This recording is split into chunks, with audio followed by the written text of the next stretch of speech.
இன்றைக்கி வந்து நம்ம வறட்டு இருமல் அதிகமாக உள்ளதுக்கும் நம்ம வந்து மருந்து மாத்திரை இல்லாமல் வீட்டிலேயே இயற்கையாக எப்படி நம்ம மருந்து எடுத்துக்கலாங்கிறத இன்றைக்கி நம்ம வீடியோவில் பார்க்க போகிறோம்.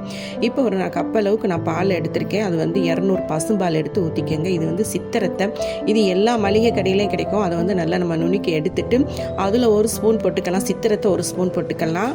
மிளகு 1 ஸ்பூன் போட்டுக்கலாம். மஞ்சள் வந்து 1/2 ஸ்பூன் போட்டுக்கலாம் நம்ம. இப்போ இஞ்சி வந்து இந்த அளவுக்கு துண்டு எடுத்து நல்லா தோல் சீவி எடுத்துட்டு இந்த நம்ம சீவுறதுல நல்லா நம்ம சீவி எடுத்துக்கறலாம். போட்டால் நமக்கு நல்லா அதோட சாறு வந்து நமக்கு கிடைக்கும். இப்படி நம்ம கொதிச்சு சாப்பிடையில பாருங்கள், நமக்கு அந்த தொண்டை வலி இதெல்லாம் நமக்கு விட்டு சளியெல்லாம் கீழே இறங்கிரும்.